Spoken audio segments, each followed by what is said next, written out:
Would you let someone who spews hate online babysit your child?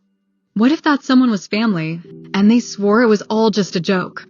I caught my cousin leading a toxic double life online, and now I'm the villain for taking away her babysitting job. If you've ever had to make a hard decision to protect someone you love, even when it meant upsetting family, tell me, was I being fair or just judgmental? I, 35F, have a daughter who just turned 10. She's bright, creative, and sweet, the kind of kid who draws everyone in with her empathy. As a parent, my number one priority is raising her to be kind in a world that often isn't. My cousin Laura is 22. She's always been a little edgy, even when she was a teenager. Big into internet culture, always knew the latest memes, the latest drama, and yeah, she was sarcastic and sassy in that chronically online way. But I never thought much of it.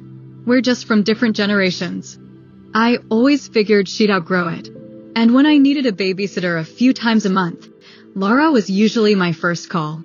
She was great with my daughter. Funny, talkative, always brought over snacks. They'd dance to pop music or make crafts together. I paid her well. She needed the money, and I liked keeping it in the family. Then one day, that changed. I was scrolling through social media when I got a notification that someone had liked a post I made. But the username was weird.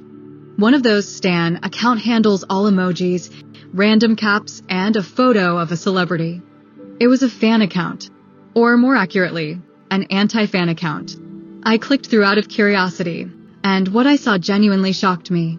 It was Lara's secret account. No real names, but her writing style, her mannerisms, even a few personal photos. It was unmistakable. And it wasn't just memes or sarcasm. This was venom. Entire threads mocking celebrities, mostly young women, making fun of their looks, accusing them of sleeping their way to the top, calling them racial and homophobic slurs, saying their fans were schizophrenic or mentally ill and needed to be locked up. I was disgusted. She even mocked other people's kids. One post read, "Imagine breeding just to raise that," referring to a celebrity's daughter. A child. The deeper I scrolled, the sicker I felt. I imagined my daughter, who happens to be a fan of one of the celebs Laura targets, sitting across from Laura, laughing and playing while Laura writes this kind of bile online. What if she said that stuff about my kid behind our backs? After that night, I stopped asking Laura to babysit quietly. A few weeks later, Laura asked why I hadn't called her in a while. I mumbled something vague about finding a permanent sitter who had a more consistent schedule.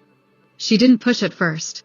However, recently, she began discussing her struggles with money and her efforts to save up for a new car. She said she could make time again for babysitting. When I politely said no thanks, she asked why. Did something happen? I tried again to deflect, but she kept pressing. So finally, I told her the truth. I saw the stuff you post on that Stan account. The way you talk about people.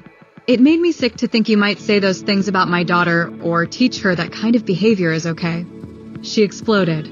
She told me I needed to learn how to take a joke. That it's not serious. That it's just the internet. But it wasn't funny.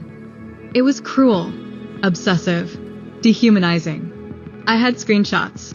I read out some of the comments she'd made, without even quoting the worst ones. Her tone shifted. She got defensive, said I was policing her behavior, and that everyone has stuff they say online they wouldn't say in real life.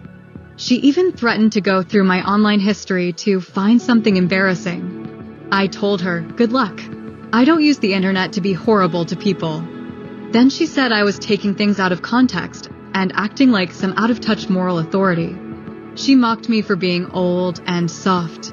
I didn't say much after that, but word got out, and now some of my family thinks I overreacted. They say she's young. She was just blowing off steam. It's not like she's hurting anyone. But I think words do hurt. And if she's comfortable mocking children and using slurs online, how do I know that behavior won't bleed into real life? So here's where I'm stuck. Did I overreact by cutting her off from babysitting over her online behavior? Should I have given her a chance to explain or grow, or was protecting my daughter from someone like that the only right call? Was I being overly judgmental about something everyone does? Or is this exactly the kind of normalization that allows cruelty to thrive online and then offline? I'm trying to raise a daughter who believes in kindness, even when the world doesn't. Who learns early that hate in any form, online or off, is poison. And if that makes me soft, so be it.